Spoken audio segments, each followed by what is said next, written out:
सबसे पहली चीज़ जो है वो वीकली बायस को जान के आपको क्या फ़ायदा मिलेगा, वो ये चीज़ है कि STL जिसे कहते हैं RCT की ज़ुबान पे शॉर्ट टर्म लो कहते हैं इसे।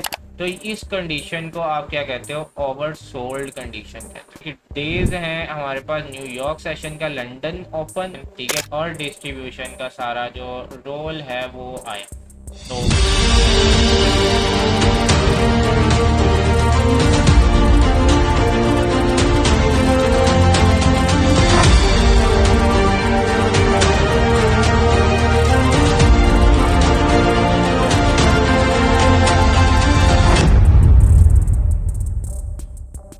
Let's start.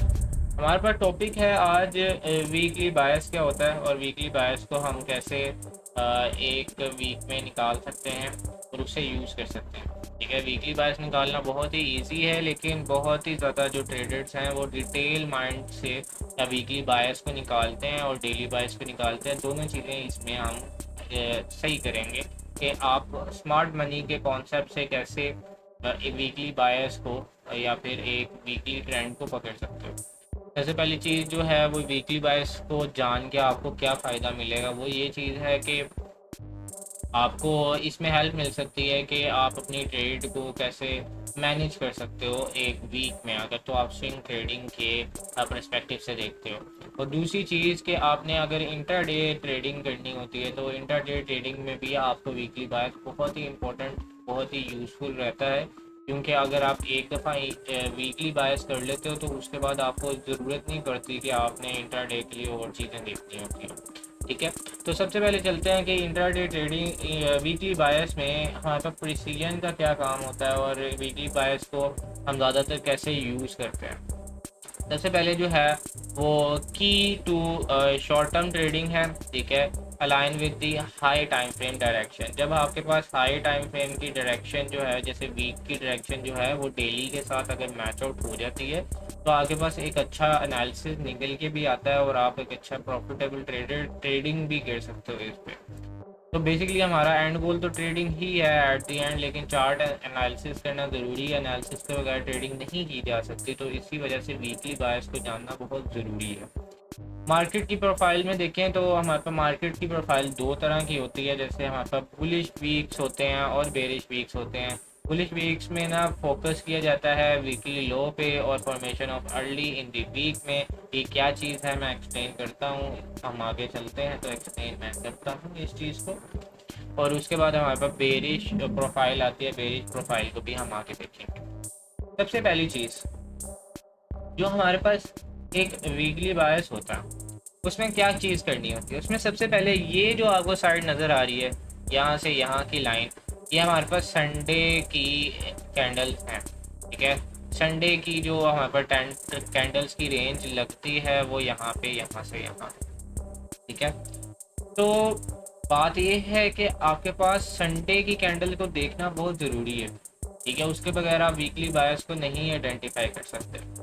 हमारे पास एक ऑब्जेक्टिव और एक स्टडी आती है जिसको आप AMD कहते हैं। AMD ICT ने इसको एक्सप्लेन किया है ऐसे: अकोमुलेशन, मैनिपुलेशन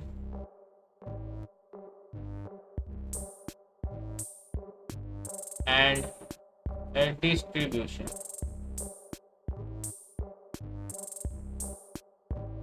ठीक है, अकोमुलेशन, मैनिपुलेशन एंड डिस्ट्रीब्यूशन। अब ये अकोमुलेशन, मैनिपुलेशन और डिस्ट्रीब्यूशन होती है।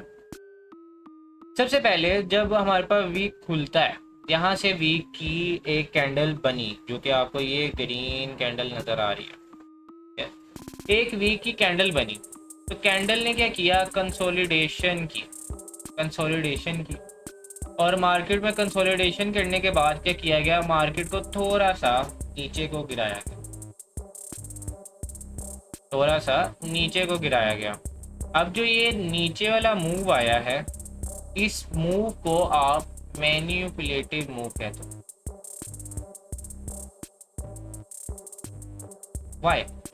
Why it is called a manipulative move? Because जब आपके पास ट्रेंड जो है वो बुलिश है, मार्केट ने ऊपर जाना है, आपका पिछला वीक सारा बुलिश रहा है, इस वीक पे भी आपने बुलिश ही जाना है। तो आपके पास जब मार्केट में वीक की ओपनिंग होती है, वीक कैंडल की ओपनिंग होती है, तो अगर उसका मूव पहले यहाँ से नीचे दिखाया गया और फिर वहाँ पे ऊपर लेके जाया जाए, तो ये जो मूव आया ये तो फेक मूव आया, इसी को तो आप फेक मूव कहते हो। इसको ज़रा हम थोड़ा सा और ब्रीफली देखते हैं। ओके, यहाँ पे हमारे पास एक वीकली ओपनिंग है, एक वीकली कैंडल यहाँ पे बन रही है, वीकली कैंडल बन रही हैं हमारे पास बन रही है। और ये जो है कैंडल जो है ये 30 मिनट्स में मैंने आपको शो करवाई हुई है, 30 मिनट्स पे आप देख सकते हो इसे। अब मार्केट क्या करती है, मार्केट इस वीक की ओपनिंग लाइन से थोड़ा सा नीचे चली जाती है, नीचे जाती है। अब जब नीचे जाती है तो नीचे जाने के बाद क्या करती है, नीचे जाने के बाद ये जो लिक्विडिटी यहाँ पे अवेलेबल थी, इस लिक्विडिटी को लेती है। ये लिक्विडिटी बेसिकली क्या है, ये बेसिकली लिक्विडिटी जो है वो शॉर्ट टर्म लो है, STL जिसे कहते हैं, RCT की जुबान पे शॉर्ट टर्म लो कहते हैं इसे। ये ऐसा लो है या फिर एक ऐसा STH भी होता है जिसे आप शॉर्ट टर्म हाई कहते हो।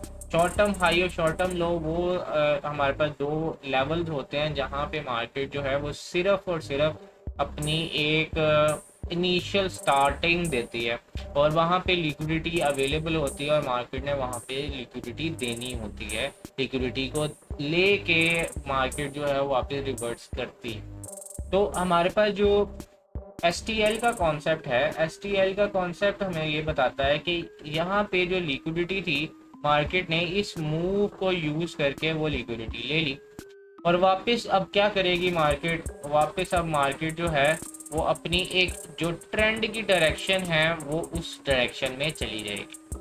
अब जो यहाँ पे मूव आया, यहाँ पे ये जो सारा मूव आया, इस मूव को आप कहते हो अकोमोलेशन।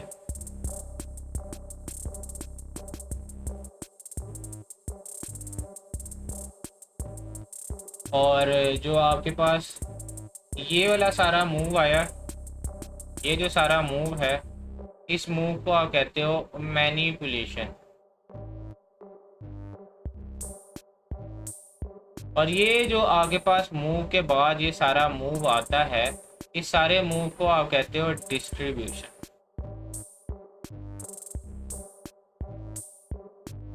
अब अकोमोलेशन का मतलब क्या है? अकोमोलेशन का मतलब होता है कि एक ऐसा रेंज, एक ऐसी रेंज जिसे आप खींचो, एक ऐसी रेंज जहां पे ऑर्डर्स फिल अप हो रहे होते हैं, ऑर्डर्स एग्जीक्यूट हो रहे होते हैं। यहाँ पे जो स्मार्ट मनी ट्रेडर्स होते हैं, जो इंस्टीट्यूशनल बैंक्स होते हैं, अकोमोलेशन जब कंसोलिडेशन कोई मार्केट करती है, उस कंसोलिडेशन के अंदर अपने जो ट्रेंड की डायरेक्शन में या ट्रेंड के रिवर्स की डायरेक्शन में अपने ऑर्डर्स को पिंच कर रहे होते हैं, ऑर्डर्स लगा रहे होते हैं। जब तक ये ऑर्डर्स जो हैं वो लगते रहते हैं, मार्केट जो है अकोमोलेशन के स्टेज पे रहती है।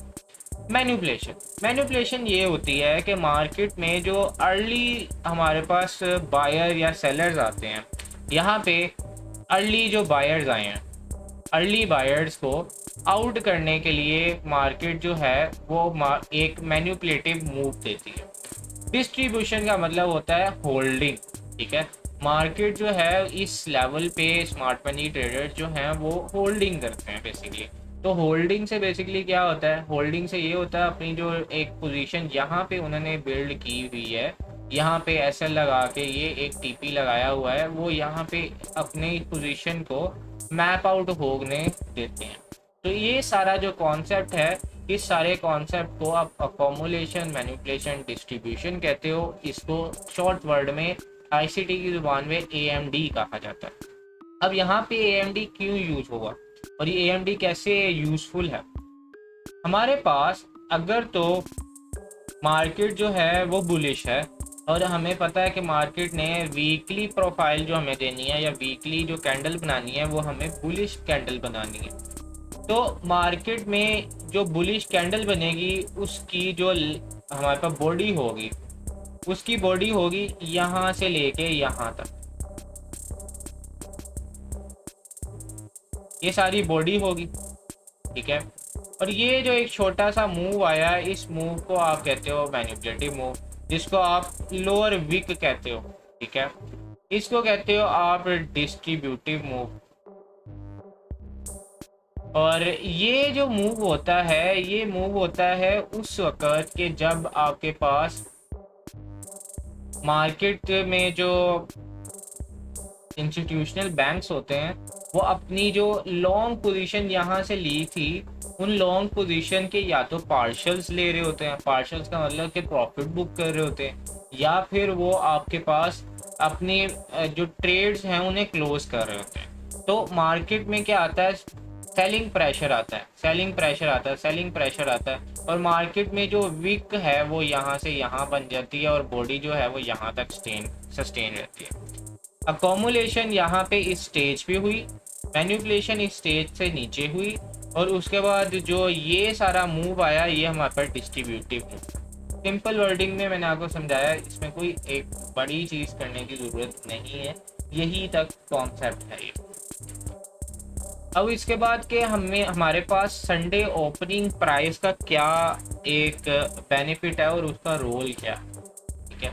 सबसे पहली चीज़, जो संडे ओपनिंग होती है वो बहुत ही ज़्यादा इंपॉर्टेंट होती है। वो इसलिए क्योंकि वो एक एज अ रेफरेंस पॉइंट के लिए यूज़ आप कर सकते हो इंटायर वीक में, ठीक है। आप एक इंटायर वीक में रेफरेंस पॉइंट के लिए यूज़ कर सकते हो कि मार्केट यहाँ से ओपन हुई है, अब मार्केट ऊपर जा रही है, मार्केट का ट्रेंड अगर बेरिश है तो मार्केट ऊपर जो दे रही है, ये सारा जो है मैनिपुलेटिव मूव है। मार्केट ने नीचे जाना है तो मार्केट को एक डिस्ट्रीब्यूटिव मूव दिखाना है। तो मार्केट में आप डिस्ट्रीब्यूटिव मूव ट्रेंड के साथ चलते हो, ट्रेंड के अगेंस्ट नहीं चलते। इस चीज़ को देखने के लिए हम अपनी वीकली संडे कैंडल जो है वो हम मार्क आउट करते हैं। उसके बाद हमारे पास use to girl with oversold and overbought condition. हमारे पास एक बहुत ही अच्छा टूल आता है जिसको आप RSI इंडिकेटर कहते हैं, ठीक है। मैं इंडिकेटर बेसिकली नहीं सिखा रहा, RSI इंडिकेटर कहते हो।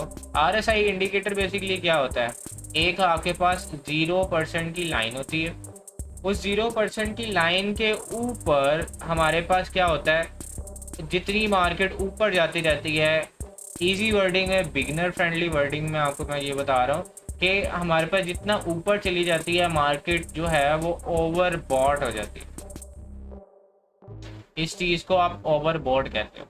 और अगर मार्केट क्या करे, अगर मार्केट इस लाइन से नीचे चली जाए, जाती जाए, तो इस कंडीशन को आप क्या कहते हो, ओवरसोल्ड कंडीशन कहते हो, ठीक है। तो ओवरसोल्ड का मतलब क्या है कि एक चीज़ जो है वो ज़्यादा सेलिंग कर दी गई है तो अब उसकी बाइंग का टाइम आ गया। और ओवरबॉट का मतलब क्या है, बहुत ही ज़्यादा उससे बाय कर दिया गया है कि मार्केट में अब हमारे पास सप्लाई अवेलेबल नहीं है, ठीक है। तो अब सप्लाई, जब हमारे पास डिमांड ज़्यादा हो गई, डिमांड मतलब कि मार्केट में जो ट्रेडर्स हैं वो एक एसिड को ख़रीद रहे हैं, तो ख़रीदने का एक पर्सपेक्टिव जो है वो ज़्यादा हायर चला गया। एक ट्रेडर एक एसिड को लेते हैं 10 ट्रेडर्स, ठीक है। अब 100 ट्रेडर एट अ टाइम ले रहे हैं तो वो सप्लाई तो हमारे पास कम हो गई ना। तो जब हमारे पास सप्लाई जो है वो कम हो गई और मार्केट में बाइंग ज़्यादा आ गई, मार्केट ओवरसोल्ड में चली गई, तो ओवरसोल्ड में हम हमेशा सेलिंग में ओवरबॉट में हमेशा सेलिंग में जाते हैं, और ओवरसोल्ड जो है वो उसमें हमेशा हम बाइंग में देखते हैं। इसी तरह यहाँ पे देखो, यहाँ पे वही चीज़ मैंने आपको एक्सप्लेन की है कि अगर तो मार्केट जो है संडे कैंडल की ओपनिंग में, जब आपका बुलिश बायस है, आपने इस वीक में बुलिश जाना है, संडे कैंडल की ओपनिंग में आपको डिप बिलो करती है, मतलब कि यहाँ पे एक वीकली ओपनिंग है और मार्केट जो है वो बिलो जाती है। जब बिलो जाती है तो ये एक ऐसी कंडीशन आती है जहाँ पे इंस्टीट्यूशनल जो बायर इंस्टीट्यूशनल बैंक्स होते हैं वो बाइंग करते हैं, ठीक है। तो यहाँ पे आप बाइंग करते हो वीकली कैंडल की ओपनिंग से नीचे, और बाइंग को आप कंटिन्यू रखते हो। इसी तरह अगर संडे कैंडल की ओपनिंग आप देखो और मार्केट में जो बायस है आपका वो बेरिश है, तो जब आपके पास बायस आपका बेरिश होता है, तो बायस जब आपका बेरिश है तो आपने बेरिश साइड पे जाना है। तो बेरी साइड में जाने के लिए क्या किया जाता है, बेरी साइड में जाने के लिए ये ओपनिंग जो है वीकली ओपनिंग, जैसे यहाँ पे मैंने आपको दिखाया हुआ है, वीकली ओपनिंग की लाइन पे देखा जाता है। और मार्केट जितना ऊपर जाती रहती है, मार्केट में सेलिंग यहाँ से यहाँ कर दी जाती है। ठीक है, ये इंस्टीट्यूशनल बैंकिंग के लिए सेलिंग पॉइंट्स होते हैं, तो पॉइंट ऑफ इंटरेस्ट होते हैं कि मार्केट को नीचे वापस लेके जाना। ठीक है, तो ये इसलिए हमारे पास संडे ओपनिंग कैंडल की बहुत सिग्निफिकेंट है और इसको यूज़ करना बहुत ही इजी है। अगर तो इसको आप डे टू डे और स्विंग ट्रेडिंग में बहुत ही अच्छा यूज़ कर सकते हो। ठीक है, यहाँ पे एक और चीज़ कि हमारे पास जब बुलिश कंडीशन हो तो बुलिश कंडीशन में क्या करना चाहिए। बुलिश कंडीशन में हमारे पास अगर weekly low mostly likely form between the Sunday opening and Wednesday closing. कैसे, अब हमारे पास ये वाला जो फिनोमिना है ये एक बेरिश कैंडल बेरिश साइड के लिए है। बेरिश साइड के लिए कैसे, मार्केट हमारे पास ऊपर जाती है, मार्केट हमारे पास नीचे जाती है, पीछे का ट्रेंड जो है वो बेरिश है। ठीक है, तो मार्केट ने बेरिश जाना है। अब मार्केट में जब बेरिश कंडीशन है तो बेरिश कंडीशन में हमारे पास क्या होता है, बेरिश कंडीशन में यहाँ पे देखें, यहाँ पे हमारे पास एक अकोमुलेशन मैनिपुलेशन डिस्ट्रीब्यूशन का कॉन्सेप्ट है, वो कैसे यहाँ पे इम्प्लीमेंट होता है। यहाँ पे ये जो एक पूरा कंसोलिडेशन फेज आया, ये एक अकोमुलेशन फेज है। ये जो एक अपसाइड मूव आया, इस अपसाइड मूव को आप मैनिपुलेटिव मूव कहते हो, और ये जो सारा आपके पास मूव आया, इस सारे मूव को आप डिस्ट्रीब्यूटिव मूव कहते हो। तो आपने सिर्फ कंसोलिडेशन का वेट करना है, कंसोलिडेशन के वेट के बाद एक मैनिपुलेटिव एक लिक्विडिटी हंट करने वाला मूव आपने देखना है, और लिक्विडिटी हंट करने वाले मूव के बाद डिस्ट्रीब्यूशन मतलब कि अपनी जो ट्रेंड की डायरेक्शन है वहाँ पे आपने ट्रेड्स को एग्जीक्यूट करना है। सिंपल इज दैट, इसमें कोई चीज़ कोई रॉकेट साइंस नहीं है, मैं सिंपली बता रहा हूँ। आईसीटी बहुत ही ईजी है। ठीक है, बहुत से जो ट्रेडर्स हैं उन्होंने इसको बहुत ही हाई पे किया हुआ है, लेकिन बहुत ही ज़्यादा इजी है। इसमें एक चीज़ देखी जाए तो हमारे पास ये है कि बहुत ही हायर चांसेस होते हैं मार्केट में इन दो जो एक डेज हैं हमारे पास, न्यूयॉर्क सेशन का लंदन ओपन। ठीक है, जिसने हमारे पास लंदन ओपन की लाइव स्ट्रीम नहीं देखी वो जाके देख सकता है। और उसके बाद हमारे पास वेडनेसडे की न्यूयॉर्क ओपनिंग। ये दो एक ऐसे टाइम होते हैं जिस टाइम पे मार्केट जो है वो हमारे पास ये वाला एक अच्छा बायस जो है वो निकाल के देती है। ठीक है, तो मार्केट में जब हाईएस्ट बायस जो है वो एक अच्छा निकलता है, वो कैसे निकलता है, वो इन 2 दिन में, और इन 2 दिन में स्पेसिफिकली लंदन ओपनिंग और न्यूयॉर्क ओपनिंग में बहुत ही अच्छी तरह आप वहां से प्रॉफिटेबल ट्रेड ले सकते हो। आगे देखते हैं कि ट्रेड कैसे एग्जीक्यूट कर सकते हैं, वेट अ सेकंड, सारा कुछ इसमें देखेंगे। उसके बाद मार्केट में आप ये एक्सपेक्ट कर सकते हो कि एक डिप डाउन होगी, dip below the Sunday opening, जैसे यहाँ पे dip below the Sunday opening, और उसके बाद मार्केट में कंटिन्यूएशन की गई। Buy into a weakness during the early weekly dip. Buy करना आपने जब मार्केट जो है वो डिप दिखाए, और आपने सेल तब करना है जब आपके पास अकोमुलेशन मैनिपुलेशन और डिस्ट्रीब्यूशन का सारा जो फ्लो है वो चल रहा। ठीक है, 30 मिनट्स पे इस चीज़ को आप देख सकते हो। 30 मिनट्स पे आप बहुत ही अच्छी तरह इस चीज़ को देख सकते हो। अब बुलिश साइड पे देखा जाए तो बुलिश साइड पे क्या है, बुलिश साइड पे जब हमने बाइंग करनी है तो हमने बाइंग कब करनी है, जब मार्केट जो है वो ज़्यादा सेल हो जाए। सिंपल इज दैट, एक एसिड जो है वो अगर ज़्यादा सेलिंग करवाई जा रही है एक एसिड की, तो एक पॉइंट आएगा जब एसिड की सेलिंग जो है वो रुक जाएगी। लेट्स सपोज आपके पास एक पेन है, एक पेन की प्राइस है 700 रुपीज़। ठीक है, 700 रुपीज़ की जो ये एक पेन की प्राइस है, इस पेन को बनने में 1 दिन लगता है। लेट्स सपोज, ठीक है, इस पेन को बनने में 1 दिन लगता है, और जब बंदा 1 दिन में लेट्स सपोज एक पेन बनता है, और अगर एक दिन में 3 बंदे पेन खरीदना चाहें तो ये पॉसिबल नहीं है, एक पेन को 1 दिन लगता है बनने। ठीक है, तो जब मार्केट में सेलिंग पॉइंट ऑफ व्यू पे ज़्यादा चीज़ें आ जाएं तो आपने उस वक्त ओवरसोल्ड वाली कंडीशन के अंदर बाइंग करनी होती है। इसी तरह यहाँ पे देखो, कि यहाँ पे मार्केट में अच्छा मूव तो आया। यहाँ पे जो डिप डाउन की, जैसे मैंने आपको बात की कि वीकली जो संडे कैंडल है उससे नीचे डिप डाउन आए। डिप डाउन आने के बाद आपके पास क्या हो, आप एक अच्छी ट्रेड को एग्जीक्यूट कर सकते हो। उसके बाद कॉमुलेशन, मैनिपुलेशन, डिस्ट्रीब्यूशन का वेट कर सकते हो। और उसके बाद यहाँ पे जब मार्केट जो नीचे आ गई है, अब ये जो मार्केट आई है ये आपके पास ओवर सोल्ड कंडीशन है कि मार्केट में सेलिंग ज़्यादा कर दी गई है। वीकली जो कैंडल है, वीकली कैंडल की लाइन से नीचे आ गया।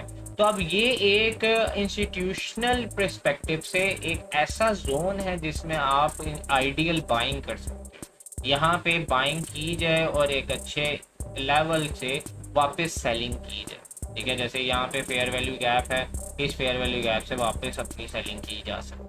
तो ये बताने का ये मकसद है कि आपके पास जो वीकली बायस है, उस वीकली बायस में कुछ चीज़ें ज़्यादा इम्पोर्टेंट हैं। उन चीज़ों पे आपने फोकस करना है कि आपने सबसे पहले वीकली लाइन को हमेशा खींच के रखना है और उसके बाद फिर मार्केट में अकोमुलेशन, मैनिपुलेशन और डिस्ट्रीब्यूशन का जो कॉन्सेप्ट है उसको यूज़ करना है। बेरिश वीकली कंडीशन में क्या होता है? बेरिश वीकली कंडीशन में ये है कि मार्केट क्या करती है, मार्केट अपना एक मूव दिखाती है। लेट्स सपोज ये जो मूव आया ये हमारे पास एक मैनिपुलेटिव मूव है, ये जो मूव आया हमारे पास एक अकोमुलेटिव मूव है, और ये जो मूव आया ये हमारे पास एक डिस्ट्रीब्यूटिव मूव है। मार्केट ने यहाँ से रिवर्सल देखा है। रिवर्सल पे अभी हमने देखना, हमने सिर्फ अपने जो कंडीशन है उसकी बेसिस पे सारे एनालिसिस को लेके चलना। ठीक है, और बेरिश वीकली जो कंडीशंस आती हैं वो मोस्टली देखा जाता है कि हमारे पास 70 to 78% जो है इसके ये चांसेस होते हैं कि मार्केट की थर्सडे न्यूयॉर्क ओपनिंग या फ्राइडे क्लोजिंग जो होती है वो हमें एक बेरिश वीकली कंडीशंस को दिखा सकती है। ज़्यादातर ओपनिंग में ये चीज़ होती है। और सबसे ज़्यादा जो है वो यूज़फुल आपके पास टाइम जोन जिसमें आप ये चीज़ को ऑब्ज़र्व कर सकते हो, और हमारे पास एक थर्सडे लंदन सेशन है और न्यूयॉर्क ओपनिंग सेशन है थर्सडे का। अब कुछ पर्सन होते हैं जो कि इंट्राडे ट्रेडिंग करते हैं, और इंट्राडे ट्रेडिंग में आपका क्या पर्सपेक्टिव रह सकता है? इंट्राडे ट्रेडिंग में आपके पास बहुत ही यूनिक सा पर्सपेक्टिव है। यूनिक सा पर्सपेक्टिव होने का मतलब क्या है? यूनिक सा पर्सपेक्टिव होने का मतलब ये है कि आपने सिर्फ क्या करना है, दिन की कैंडल का, पिछली कैंडल का हाई और लो आपने मार्कआउट करना है। ये वीकली रेंज है, आप क्या कर सकते हो, वीकली रेंज से पहले का आप जो पिछली डे की कैंडल है उसका हाई और लो मार्कआउट कर लो। अगर मार्केट जो है वो बुलिश है तो मार्केट को अलाउ करो कि वो आपका जो पिछली कैंडल का 50% या फिर 50 पिछली कैंडल का लो जो वीक होती है उसको स्वीप करें। स्वीप का मतलब क्या? ये हमारे पास एक कैंडल बनी हुई है, ये एक लेट्स सपोज डेली कैंडल है। इस कैंडल के हमारे पास ये ओपनिंग हुई है एक कैंडल की, तो मार्केट क्या करे, यहाँ पे ऐसे करके वापस ऊपर के लिए चला जाए, तो ये एक स्वीप है। ठीक है, तो इस स्वीप के होने दो, और मार्केट में स्वीप से आप जो ये अकोमुलेशन, मैनिपुलेशन और डिस्ट्रीब्यूशन का जो सारा कॉन्सेप्ट है इसको आप यूज़ कर सकते हैं। ठीक है, तो इसमें आप क्या चीज़ देख सकते हो, इसमें बहुत ही इजीली आप 30 मिनट्स पे और 1 आवर के चार्ट्स को पे ये चीज़ जो है वीकली शिफ्ट को आप देख सकते हो इसको। और हम देखते भी हैं अभी, जैसे यहाँ पे देखो कि मार्केट ने क्या किया, मार्केट की जो भी बॉडी है वो ये है। ठीक है, मार्केट ने सबसे पहले क्या किया, मार्केट ने सबसे पहले ऊपर के लिए मूव दिखाया जो कि एक मैनिपुलेटिव मूव था। वहाँ पे हमारे पास अकोमुलेशन, मैनिपुलेशन और डिस्ट्रीब्यूशन का सारा जो रोल है वो आया। तो आपने फिर क्या किया, डिस्ट्रीब्यूट यहाँ तक किया। डिस्ट्रीब्यूट का मतलब है होल्डिंग, सिंपल वर्डिंग, नो इसमें कोई भी चीज़ करने की कोई ज़रूरत नहीं है। स्मार्ट मनी पर्सपेक्टिव से अगर देखा जाए तो आपने सिर्फ लिक्विडिटी को देखना है। लिक्विडिटी कैसे? लिक्विडिटी को देखना है कि आपने अगर सेलिंग करनी है, अगर ये मैंने ऐसे आपको बताया ये जो कंडीशन है ये ओवरबॉट की कंडीशन है, तो ओवरबॉट की कंडीशन में मार्केट में सेलिंग की जाती है। तो ओवरबॉट की कंडीशन में मार्केट में सेलिंग करनी है, तो मार्केट में सेलिंग तो आप कर रहे हो, अकोमुलेशन मैनिपुलेशन डिस्ट्रीब्यूशन का कॉन्सेप्ट जो है वो यहाँ पे यूज़ हो रहा है। लेकिन आपने ये भी चीज़ देखनी है कि मार्केट में नीचे जो है वो लिक्विडिटी अवेलेबल भी है, कि मार्केट ने नीचे जाना है तो लिक्विडिटी तो अवेलेबल होनी चाहिए, कोई फेयर वैल्यू गैप, कोई शॉर्ट टर्म स्विंग, इस चीज़ को आपने देखना होता है। तो आपके पास क्या है, आपने क्या करना है, जब आपके पास बुलिश बायस हो तो आपने स्वीप बिलो दी, आपके पास संडे ओपनिंग, उसका वेट करना है, जैसे मैंने आपको पीछे एक्सप्लेन किया। उसके बाद आपने बेरिश साइड पे जब आपने जाना है तो sweep above the Sunday candle को आपने देखना है और उसके बाद अपनी ट्रेड को एग्जीक्यूट करना है।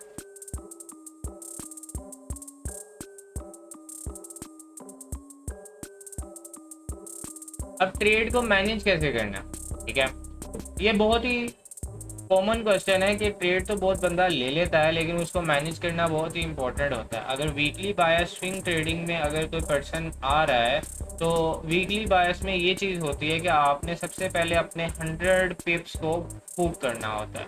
जब आपके पास 100 पिप्स आपके पास मूव हो जाए, मैं एक एवरेज ली आपको बता रहा हूँ, 100 पिप्स जो है वो बुक हो जाए, उसके बाद आपने ये करना है, अपना जो एसएल है उसको ब्रेक इवन कर देना है। जब आप ब्रेक इवन कर दोगे एसएल को, तो ट्रेड को रन होने दो तब तक जब तक जहाँ पे हमारे पास लिक्विडिटी आपने मार्क नहीं की, जहाँ पे आपने लिक्विडिटी मार्क किया वहाँ तक ट्रेड को होल्ड रखो पूरे वीक, और बगैर किसी मसले के या बगैर किसी आप हेडेक के अपनी ट्रेडिंग को भी जॉब के साथ कंटिन्यू कर सकते हो इस स्ट्रेटजी को यूज़ करके। वही चीज़ मैंने आपको जैसे बताया कि 50 to 80% आपने पोजीशन जो है वो मूव कर देनी है अपने 100 पिप्स के, जब आपके पास 100 पिप्स आपको मिल जाए। उसके बाद क्या करना है, इनिशियल सेटअप में not always deliver full profit, ये हमेशा नहीं होता कि आपको आपने जहाँ पे लिक्विडिटी मार्क किया मार्केट उसी डायरेक्शन पे जाके आपका टीपी हिट करे। आपको थोड़ी सी नीचे भी एक इंडिकेशन मिल सकती है कि मार्केट रिवर्स होने लगी है, तो आप अपने पार्शियल बुकिंग करके या एसएल ट्रेल करके अपनी जो ट्रेड है उसको मैनेज कर सकते हो। अब आपने सबसे पहली चीज़ जो करनी होती है वो अपने कैपिटल को हमेशा प्रोटेक्ट रखो। मार्केट में हमेशा एक चीज़ याद रखें कि मार्केट में वही चीज़ बंदा वही ट्रेड ले सकता है बंदा जिसके पास पैसे हों। तो आपने अपने कैपिटल को जब तक सिक्योर रखते जाओगे तब तक आप ट्रेडिंग कर सकते हो, लेकिन अगर आपने कैपिटल को अपने सिक्योर ना रखा और अकाउंट को ब्लॉक कर दिया, तो जब ये चीज़ हो जाती है तो फिर मार्केट में आपका कोई अमल दखल नहीं होता। आप मार्केट में कोई चीज़ ऐसे नहीं ला सकते कि आप ट्रेडिंग करो विदाउट एनी कैपिटल। तो इस चीज़ को अनरियलिस्टिक थॉट को निकाल के आपको अपनी ट्रेडिंग कैपिटल को सबसे पहले बचाना होता है, और ट्रेडिंग कैपिटल को बचा के ही कंसिस्टेंट एग्जीक्यूशन और ट्रेडिंग की जा सकती है। प्रॉफिटेबल ट्रेडर तभी बन सकते हो ना जब आपके पास कैपिटल होगा ट्रेडिंग करने के लिए। तो ट्रेडिंग करने के लिए कैपिटल को हमेशा सिक्योर रखना चाहिए, और जितना आपके जो मैक्सिमम लेवरेज है उसको लेवरेज लेना चाहिए, ना कि किसी और लेवरेजेस को या फिर हायर ओवर ट्रेड या हायर लेवरेज लेके अपना नुकसान करना चाहिए।